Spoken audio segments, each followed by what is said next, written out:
Baik, salam sejahtera buat kita semua. Perkenalkan, nama saya Payan Sitorus, NIM 19030469. Pada kali ini saya akan menerangkan tentang luas manajemen pemasaran dan wirausaha.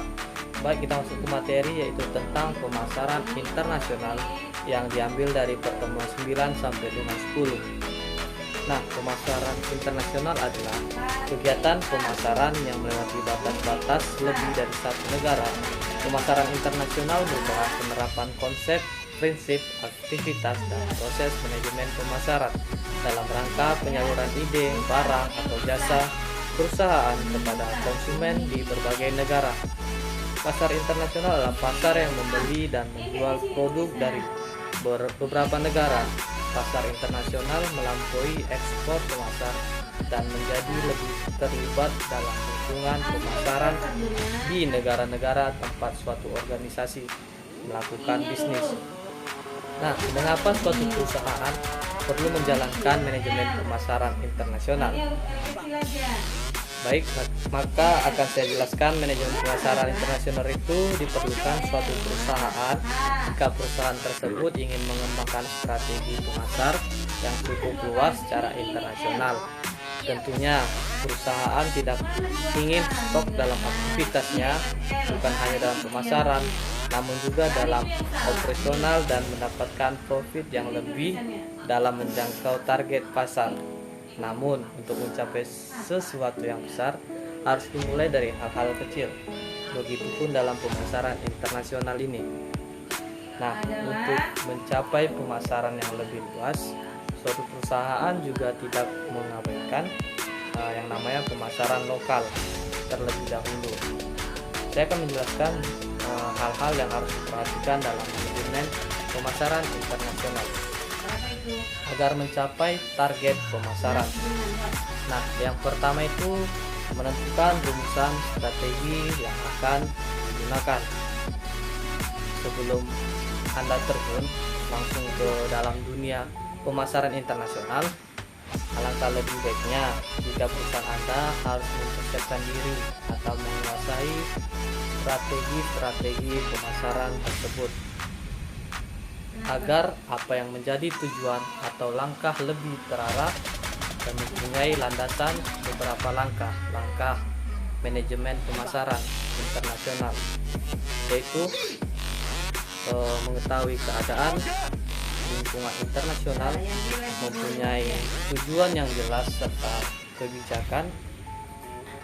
Selanjutnya itu mengetahui sasaran pasar internasional yang akan diincar, adanya program pemasaran, mempunyai organisasi pemasaran, pengevaluasian dan pengendalian.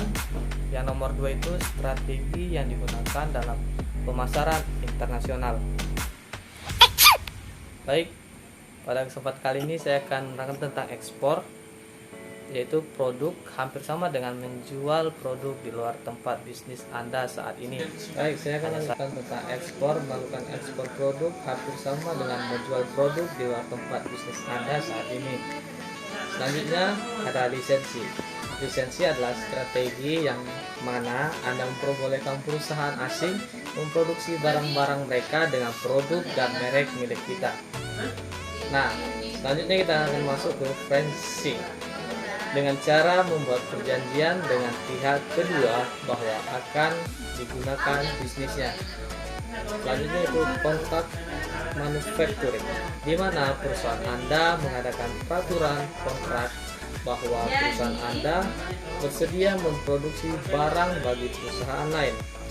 Baik, selanjutnya yang kedua adalah bisnis model canvas yang terdapat di pertemuan 10 dan 11. Baik, bisnis model canvas akan saya jelaskan, yaitu suatu strategi manajemen yang digunakan untuk merancang perencanaan bisnis perusahaan berdasarkan proporsi nilai perusahaan, produk, infrastruktur, pelanggan, dan keuangan. Pertama kali diciptakan oleh Alexander Osterwalder pada tahun 2005. Bisnis model ini menjadi salah satu strategi manajemen yang populer di kalangan bisnis dan sering dipelajari di universitas. Kepopuleran tersebut dikarenakan tampil bisnis model kanvas yang sederhana dan mudah dipahami. Bisnis model kanvas terdiri dari 9 blok yang dapat diisi sesuai dengan masing-masing poin penting dalam suatu perencanaan bisnis perusahaan. Saya akan memaparkan apa saja 9 blok tersebut, antara lain. Pertama, value proposition merupakan nilai yang diposisikan perusahaan untuk calon customer. Nilai tersebut mencakup produk atau jasa serta bagaimana perusahaan ingin dilihat oleh calon customer.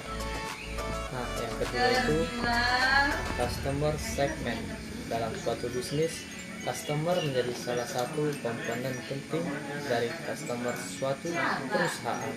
Akan mendapatkan income, perusahaan dapat mengisi blok ini dengan segmentasi customer seperti apa yang mereka incar sesuai dengan value proposition.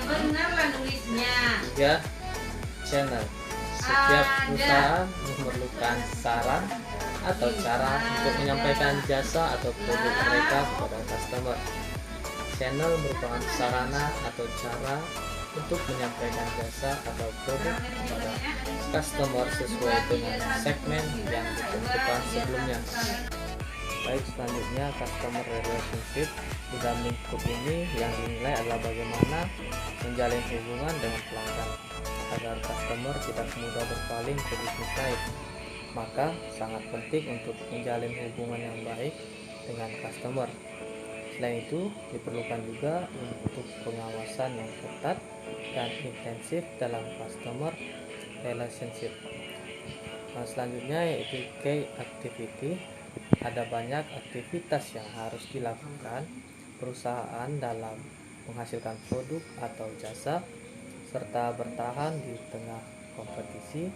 Perusahaan dapat mengisi berbagai macam kegiatan yang akan mereka lakukan untuk menghasilkan produk dan jasa dalam blok key activity. Key activity juga menunjukkan kegiatan utama yang harus diberi perhatian lebih oleh perusahaan. Selanjutnya, key resources. Sumber daya merupakan kunci mewujudkan value proposition melalui key activity yang akan dijalankan dalam key resource. Perusahaan dapat mengisi dengan sumber daya apa saja yang mereka miliki, baik tenaga kerja maupun benda mati seperti perlengkapan dan peralatan. Selanjutnya itu key partnership. Tidak mungkin perusahaan akan mampu berdiri sendiri tanpa bantuan relasi dari pihak lain, baik customer maupun pemasok dalam utama, untuk memperlancar relasi yang terjaga dengan baik. Baik, selanjutnya key resource. Sumber daya merupakan kunci mewujudkan value proposition melalui key activity yang akan dijalankan dalam key resource. Perusahaan dapat mengisi dengan sumber daya apa saja yang mereka miliki. Selanjutnya itu key partnership.